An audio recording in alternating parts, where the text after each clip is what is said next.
नमस्कार, आप देख रहे हैं प्रदेश का भरोसेमंद news channel India news Rajasthan. मैं हूं आपके साथ में ऋतु तोमर। स्वागत है आपका हमारे खास कार्यक्रम हल्ला बोल में। आज हम हल्ला बोलने जा रहे हैं साइबर क्राइम पर। हम सभी डिजिटल दुनिया की तरफ तेजी से बढ़ रहे हैं, लेकिन इसी के साथ साइबर अपराध भी तेजी से अपने पैर पसार रहा है। इंटरनेट नेटवर्किंग का फायदा उठाते हुए कुछ लोग आपराधिक गतिविधियों को अंजाम देते हैं। साइबर अपराध के कई उदाहरणों में धोखाधड़ी, यहाँ पर पहचान की चोरी, साइबर स्टॉकिंग, डेटा चोरी करना आदि शामिल है। कहीं ना कहीं बेरोजगारी, पैसे की तंगी से 18 से 25 साल के नौजवान साइबर क्राइम के जाल में फंसते जा रहे हैं। ताजा मामला टोंक से सामने आया है, जहां देवली पुलिस ने ऑनलाइन ठगी के आरोप में 3 युवकों को गिरफ्तार किया। वहीं इनमें से एक युवक एचडीएफसी बैंक में सेल्स कर्मी है। बता दें कि आरोपियों ने सीआईएसएफ आरटीसी में कार्यरत एक जवान के साथ बाइक और घरेलू सामान बेचने के बहाने ठगी की थी। साथ ही 8 बार में 66,700 रुपए की ऑनलाइन ठगी की गई। वहीं पुलिस ने मामले में टीम गठित कर कार्रवाई की और आरोपियों को गिरफ्तार कर लिया। दिन प्रतिदिन साइबर अपराध हमारे समाज और राष्ट्र के लिए एक बड़ा खतरा बनता जा रहा है। ऐसे में प्रत्येक इंटरनेट यूजर को साइबर क्राइम के बारे में जानकारी रखना बहुत जरूरी है। कैशलेस अर्थव्यवस्था को अपनाने की दिशा में बढ़ने की वजह से भारत की साइबर सुरक्षा सुनिश्चित करना आवश्यक है। डिजिटल भारत कार्यक्रम की सफलता काफी हद तक साइबर सुरक्षा पर निर्भर करेगी। ऐसे में भारत को इस क्षेत्र में तीव्र गति से कार्य करना होगा। आप भी इस मुद्दे पर हमारे साथ जुड़ें और हमारे साथ हल्ला बोलें। तो नंबर आपके सामने लगातार फ्लैश कर रहे हैं। नंबर मैं एक बार आपको बता देती हूँ, 911161362146 ये एक नंबर है हमारा। इसके अलावा हमारा दूसरा नंबर भी है जिस पर आप संपर्क कर सकते हैं, वो मैं आपको बता दूंगी। 911161362146 ये दूसरा नंबर है जिस पर आप संपर्क कर सकते हैं। तो ये 2 नंबर है जिनके जरिए आप हमारे साथ जुड़ सकते हैं और साइबर क्राइम पर हल्ला बोल सकते हैं। देखिए, आजकल होता ये है कि साइबर क्राइम के जरिए लोगों से खूब ठगी की जाती है और अक्सर लोग इस बारे में कम जानकारी होने की वजह से फंस भी जाते हैं।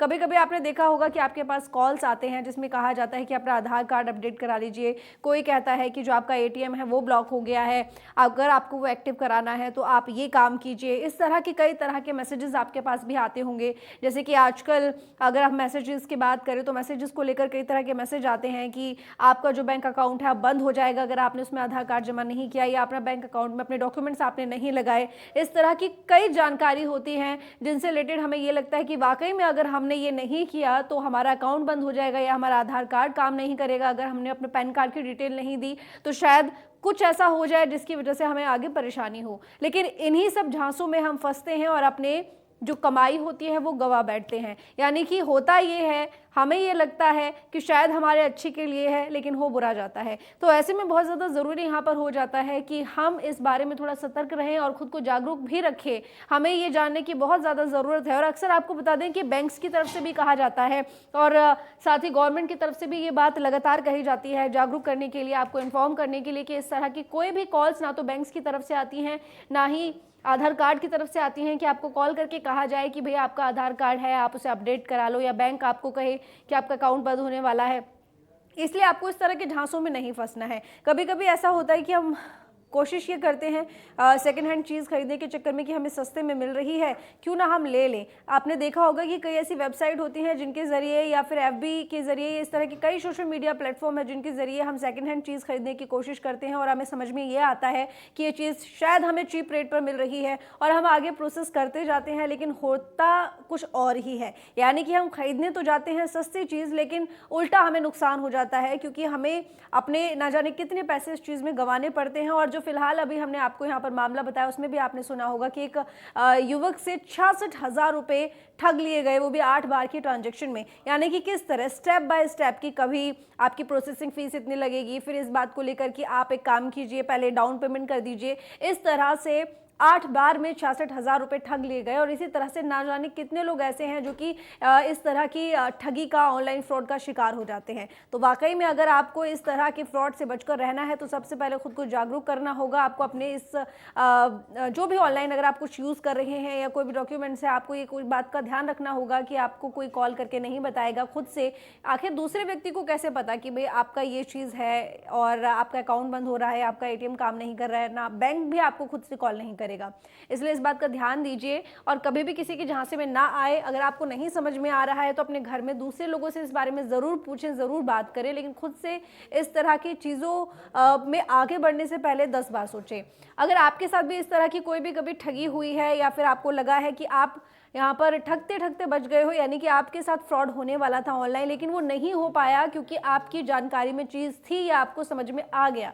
तो आप भी हमारे साथ इस नंबर पर संपर्क कर सकते हैं जो आपके सामने, और हमारे साथ इस मुद्दे को लेकर हल्ला बोल सकते हैं।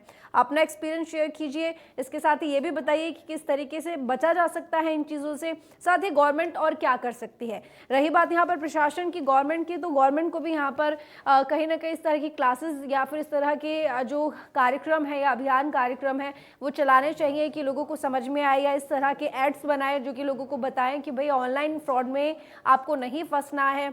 हमने देखा है कि कभी कभी गवर्नमेंट, जैसे कि अभी कोविड आया था तो कोविड से रिलेटेड जो चीज़ें थी जो हमें फॉलो करना था एक प्रोटोकॉल, उसके लिए कई एड्स गवर्नमेंट ने बनाए थे जिससे लोगों को समझ में आया कि आपको 2 गज की दूरी बनानी है, आपको हाथ धोने हैं हर वक्त, आपको यहाँ पर सैनिटाइजर का उपयोग करना है। तो इसी तरह से ऑनलाइन फ्रॉड से बचने के लिए भी गवर्नमेंट को कुछ इस तरह के स्टेप्स उठाने चाहिए, कदम उठाने चाहिए जिसके ज़रिए लोगों को ये समझाया जा सके कि आपको ऑनलाइन फ्रॉड से, ठगी से किस तरीके से बचना है।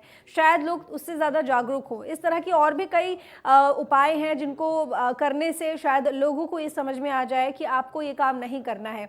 अब देखिए बात, अगर हम केंद्र सरकार की बात करें या फिर भारत सरकार की बात करें तो उनका एक अभियान है वो ये कि आपको पूरी तरह से डिजिटल भारत करना है, यानी कि डिजिटल इंडिया करना है। डिजिटलाइजेशन अच्छी चीज़ है लेकिन वो सक्सेस तभी होगी जब ऑनलाइन जो फ्रॉड है वो ख़त्म होगा या फिर ऑनलाइन फ्रॉड में लोग ना फंसे। नहीं तो इस तरह से इसका जो सक्सेस होना है वो थोड़ा सा मुश्किल है। तो ऐसे में गवर्नमेंट की तरफ से भी ये ज़रूरी हो जाता है कि इस तरह के फ्रॉड से बचने के लिए वो इस तरह के अभियान चलाए या इस तरह के कदम उठाए जिससे लोगों को समझ में आए कि वो कैसे बच सकते हैं।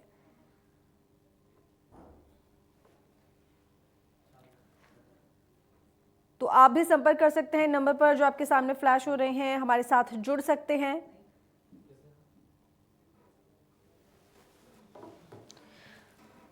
तो मुनाफे के झांसे में लोग आ जाते हैं। साइबर ठगी में बैंक कर्मियों का भी कभी कभी हमने देखा है हाथ होता है। किसी को भी ओटीपी शेयर हमें नहीं करना चाहिए। और जिस तरीके से टोंक की खबर हमने आपको दिखाई, ऑनलाइन ठगी के जो 3 मामले हैं वो वहां से आए और जिसमें देखा गया कि बैंक के कर्मचारी भी शामिल था, क्योंकि वो जो लोग ठगी में शामिल होते हैं कहीं ना कहीं वो जानते हैं कि लोगों को आजकल ऑनलाइन लोगों से ऑनलाइन फ्रॉड करना बड़ा आसान है और लोग बड़ी जल्दी फंस भी जाते हैं क्योंकि बहुत ज़्यादा नॉलेज लोगों को नहीं होती है इन चीज़ों के बारे में। तो ऐसे में बहुत ज़्यादा ज़रूरी हो जाता है कि आपको भी इस बारे में इन्फॉर्मेशन हो। ऐसे में खुद को जागरूक रखना बहुत ज़रूरी है। अगर आपको लगता है कि ये कोई इस तरह की इन्फॉर्मेशन है जिसमें आपको आगे बढ़ना चाहिए तो आप अपने घर में छोटे जो आपसे आपके बच्चे हैं आप उनसे इस बारे में जानें, या आपके जो घर में बड़े हैं या जो समझदार व्यक्ति हैं आप उनसे इस बारे में बात करें तो आपको ज़्यादा समझ में आएगा।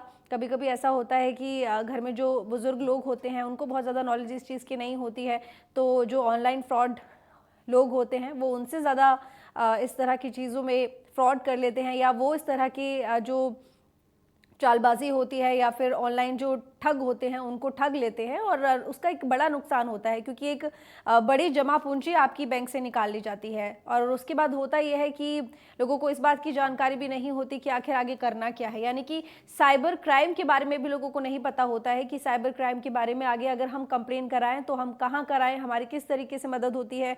बहुत सारे लोग ऐसे होते हैं जिनके साथ ऑनलाइन फ्रॉड होता है लेकिन क्योंकि उनको जानकारी नहीं है कि इसकी कंप्लेन भी हो सकती है तो वो ऑनलाइन फ्रॉड उनके साथ हो जाता है, वो चुपचाप बैठ जाते हैं, आगे कंप्लेन भी नहीं कर पाते। तो ये सारी जानकारी होना बहुत ज़रूरी है। विनीत हमारे साथ जुड़े हुए हैं अगले दर्शक। बहुत स्वागत है आपका विनीत जी कार्यक्रम में। बताइए आप क्या कहना चाहते हैं। सबसे पहले जैसा ओटीपी तो हो ही गया, सेकंड होता है कोई भी अपन जो अनजान लिंक आता है उसको अपन को कभी ओपन नहीं करना चाहिए। इसके साथ एक चीज और है कि आपके जो मोबाइल है या कंप्यूटर जिससे आप ऑनलाइन बैंकिंग कर रहे हैं वो हमेशा एक ही होनी चाहिए और उसके अंदर किसी प्रकार के दूसरे ऐप नहीं होने चाहिए, क्योंकि कई दूसरे ऐप ऐसे होते हैं आपके थर्ड पार्टी ऐप होते हैं जो आपके परमिशन लेते हैं और आपके फ़ोन के डेटा को चोरी करते हैं। इसके साथ ही सबसे महत्वपूर्ण होता है जो भी आप फ़ोन है आप या लैपटॉप जिस पे भी आप काम कर रहे हैं समय समय पर उसकी जो कुकीज़ होती है उसको आपको डिलीट करना होगा, क्योंकि कई कुकीज़ की परमिशन लेती हैं उससे कुकीज़ आपके सारा डाटा चोरी कर लेती है और उसके अंदर उसको लॉक करना चाहिए। आपकी जो लोकेशन है कंप्यूटर में उसको लॉक करना चाहिए, थर्ड पार्टी कुकीज़ हैं उसको ऑफ करना चाहिए, केवल जो जरूरी कुकीज़ होती हैं उसको ऑन करना चाहिए, समय समय पर इनको क्लियर करना चाहिए। QR बिल्कुल। कोड हैं, ऑफर हैं, और कोई भी आप साइट पे जा रहे हैं तो उस साइट का वेरिफिकेशन आपको चाहिए, क्योंकि आजकल सेम साइट जो ठग हैं वो बनाते हैं। हम्म। तो उसका जब तक आप पूरा कंफर्म नहीं है तो किसी भी ऑफर पे नहीं जाना चाहिए। हम्म।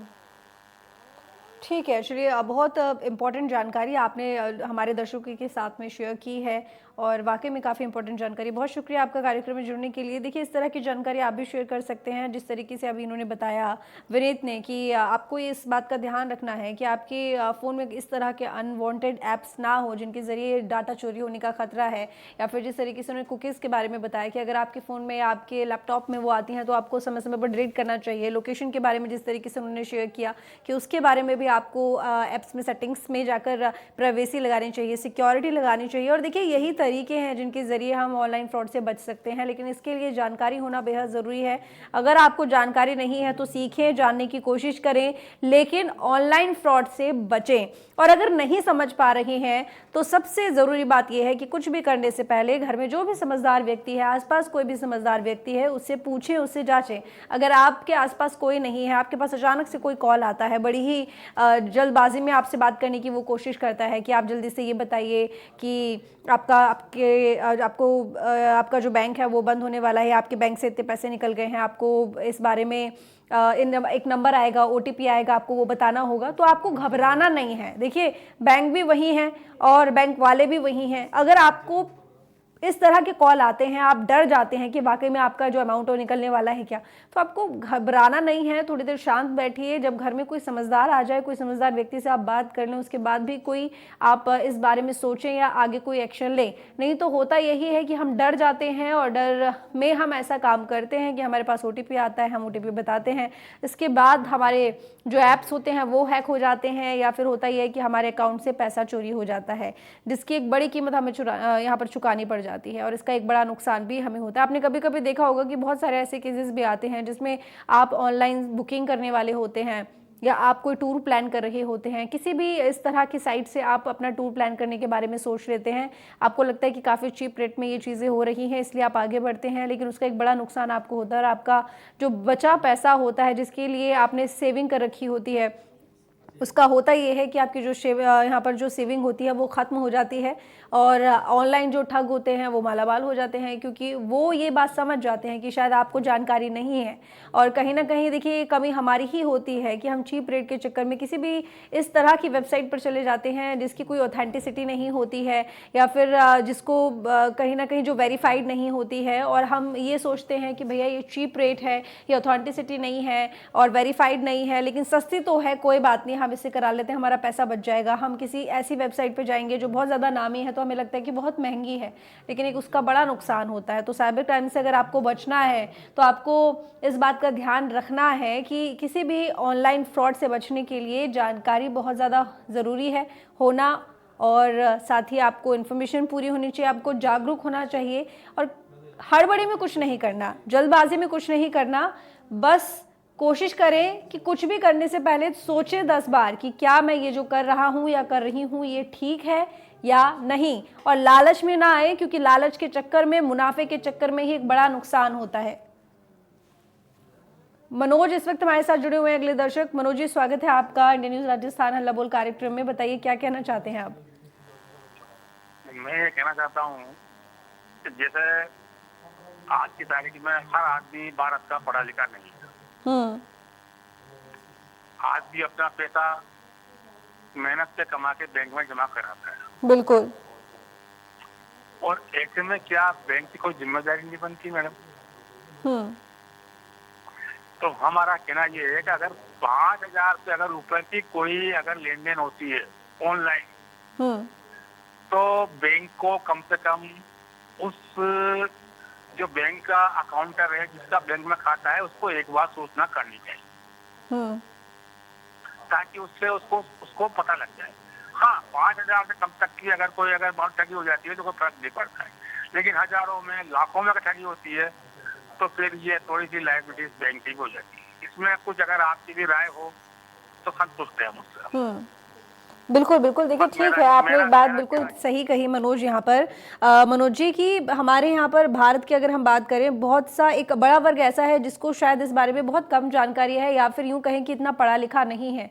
लेकिन वही बात जो मैं लगातार बोल रही हूँ कार्यक्रम में, कि ऐसे में सरकार को ज़रूरत है इस तरह के जागरूकता अभियान चलाने की, जिससे कि लोग इस बारे में थोड़ा सा अवेयर हो सकें। और वो तभी पॉसिबल है जब हर व्यक्ति तक इस तरह के कार्यक्रम की पहुँच होगी, नहीं तो इस तरह की ठगी होती रहेगी। ठीक मनोज जी, चलिए बहुत शुक्रिया आपका कार्यक्रम में जुड़ने के लिए। तो देखिए ये बहुत ज़्यादा ज़रूरी हो जाता है, क्योंकि भारत की अगर हम बात करें तो एक बड़ा वर्ग ऐसा है जो बहुत ज़्यादा पढ़ा लिखा नहीं है, लेकिन ऑनलाइन जो फ्रॉड होते हैं वो उनके साथ भी हो जाते हैं। हालांकि उनको जानकारी नहीं है फिर भी हो जाते हैं, क्योंकि जो बहुत ज़्यादा पढ़ा लिखा वर्ग नहीं है उनके पास अगर एक सिर्फ इस बात के लिए कॉल आएगा कि आपके पास एक OTP आएगा, आप वो बता दीजिए, तो जाहिर बात है कि उनको क्या पता OTP क्या है या फिर OTP से किस तरह का नुकसान हो जाएगा, और वो अपना पैसा गंवा देते हैं। तो ऐसे में उनको भी ये समझाने की ज़रूरत हमें हो जाती है कि आपको इस तरह के कॉल्स का जवाब नहीं देना है, या फिर अगर आपको लगता है कि आपके लिए ज़रूरी हो जाता है तो आप किसी समझदार व्यक्ति की राय लें, उससे बात करें, उससे जानें, या फिर जिस तरीके से आपसे कनेक्ट करने की कोशिश की जा रही है, या बहाना कोई भी हो सकता है, आपके बैंक का बहाना हो सकता है, आपके ATM कार्ड का बहाना हो सकता है, आपके आधार कार्ड का बहाना हो सकता है, आपके पैन कार्ड का बहाना हो सकता है, तो आप उस ऑफिस में जाके बात करें, या फिर उस फ़ोन नंबर पे बात करें जो उस ऑफिस का होगा। लेकिन उस व्यक्ति को रिस्पॉन्स इस तरह से ना करें जिसका कॉल खुद आपके पास आया, आपके बिना किसी कनेक्शन के या बिना किसी नॉक के। ऐसे में कहीं ना कहीं वो आपसे आपके पैसे लूटने ही आया है, और आप उसको अपने पैसे दे देंगे अपने हाथों से अगर आपको जानकारी नहीं होगी, और आप ऑनलाइन फ्रॉड का शिकार हो जाएंगे। अरविंद हमारे साथ जुड़े हुए हैं अगले दर्शक। अरविंद जी, स्वागत है आपका इंडिया न्यूज़ राजस्थान में। बताइए क्या कहना चाहते हैं आप। मैम, ये जो विज्ञापन दिखाते हैं ना आप लोग टीवी पे और फेसबुक में, इनको बंद करवाइए पहले, इनसे आदमी जाके में जाता है। ये विज्ञापन की वजह से फिर मैसेज आते हैं, तो इनके ऊपर आप रोक लगवाइए कि भाई जैसे आपने मैसेज। बिल्कुल बिल्कुल, चलिए बहुत शुक्रिया आपका अरविंद जी कार्यक्रम में जुड़ने के लिए। तो देखिए दर्शकों, आपको ध्यान रखना है, आप भी अपने एक्सपीरियंस हमारे साथ शेयर कर सकते हैं। नंबर आपके सामने लगातार फ्लैश हो रहे हैं, नंबर मैं आपको एक बार बता देती हूँ, 911161362148। दूसरा नंबर है 911161362146। ये 2 नंबर है जिनके ज़रिए आप हमसे जुड़ सकते हैं, अपना एक्सपीरियंस शेयर कर सकते हैं। इसके साथ ही प्रशासन को और क्या कदम उठाने चाहिए या क्या कदम उठा सकते हैं उसके लिए भी आप हमारे साथ जुड़ सकते हैं, प्रशासन तक अपनी आवाज़ पहुंचा सकते हैं। और साइबर क्राइम को किस तरीके से, साइबर फ्रॉड को किस तरीके से कम किया जा सकता है या किस तरीके से बचा जा सकता है, इसके बारे में भी प्रशासन तक अपनी आवाज़ पहुंचा सकते हैं। क्योंकि आजकल ये बहुत ज़्यादा आम हो गया है, या यूं कहें कि बढ़ता ही जा रहा है तो गलत नहीं होगा, और आपको इसकी झांसे में नहीं फंसना है। और यहाँ पर गवर्नमेंट को, प्रशासन को भी अपनी तरफ से सख्त होने की ज़रूरत है, लेकिन किस तरीके से सख्ती बरती जा सकती है, इसके लिए आप अपने सुझाव हमारे इस प्लेटफॉर्म के ज़रिए प्रशासन तक पहुँचा सकते हैं। ललिता हमारे साथ जुड़ी हुई है अगली दर्शक। ललिता जी, स्वागत है आपका कार्यक्रम में। बताइए क्या कहना चाहती हैं आप। साइबर वाला बता रहे हो ना, अभी जैसे ही है ना करोड़पति वाला आता है, अमिताभ बच्चन वाला, वो भी इसी से जुड़ा हुआ है क्या? उससे भी हमें बहुत परेशान करते हैं। बोलते हैं ये आपके है ना 25 लाख की लॉटरी लगी है, रकम नंबर 2 वैसे 2 वैसे। बिल्कुल, देखिए ये सब चीजें तो फ्रॉड है। आपकी बैठे बैठे 25 लाख की लॉटरी कैसे लग जाएगी? आप बताइए, आपने ऐसा क्या किया था जो 25 लाख की लॉटरी लग जाएगी आपकी? क्या आपने कोई गेम खेला था या आपने कोई इस तरह का फॉर्म भरा था? जब ऐसा कुछ है ही नहीं तो बैठे बैठे 25 लाख रुपए कोई आपको क्यों देगा? सोचिए जरा। तो बोलते हैं ये जियो सिम में आपका लकी नंबर होता है, कई बार बिल्कुल कुछ नहीं है ललिता जी, सब फ्रॉड होता है। ये पैसे ठगने के तरीके होते हैं। जब आप आगे बात करेंगे तो आपसे वो 25 लाख रुपए वाले लोग ये बोलेंगे कि काम कीजिए, अब आप अपनी प्रोसेसिंग फीस पे कर दीजिए जो कि 25,000 रुपये है। फिर आप वो पे करेंगे, फिर आपको बोलेंगे कि भाई इतना पैसा हम आपके पास कैसे भेजें, इसके लिए आप आगे थोड़े और पैसे दीजिए। ललिता जी, क्या आप देना चाहेंगी इतने पैसे? लेकिन आपको लालच दिखाया जाएगा ना ललिता जी, तो आप पैसे देंगी। अगर आप लालच में फंसेंगी तो आपका नुकसान होगा। इसी तरह से तो लोग फंस जाते हैं ललिता जी। अगर कोई भी व्यक्ति आपको क्यों पैसे देगा, आप सोचिए ना। जाती हूँ उन लोगों के खिलाफ कि हमें अमिताभ बच्चन जी का नाम लेके भ्रमाए नहीं, क्यों फालतू को अफवाह लगवा रहे हो आप लोग। तो ये तो देखिए फ्रॉड का ऑब्वियस बात है ना कि ऑनलाइन फ्रॉड जो बैठे होते हैं इनका तो काम ही यही है। अगर हमें इनसे बचना है तो हमें इन चीज़ों से दूर रहना है ललिता जी, ये बहुत ज़्यादा ज़रूरी हो जाता है कि हमें इन चीज़ों से दूर रहना है। क्या केबीसी वाले कभी खुद कॉल करके बोलेंगे कि आप हमारे सवाल का जवाब दीजिए और आपको इतना आपका इनाम मिलेगा? नहीं ना, वो तो टीवी पर पूछा जाता है सवाल जिसका जवाब आपको उसी नंबर पे कॉल करके देना होता है। अब अलग से आपके पास कॉल आया तो इसका मतलब यही है कि वो एक फ्रॉड है, एक जाल है जिसमें आप फंस जाएंगे। इसीलिए आपको खुद जागरूक होना है। ठीक है ललिता जी, शुक्रिया आपका कार्यक्रम में जुड़ने के लिए।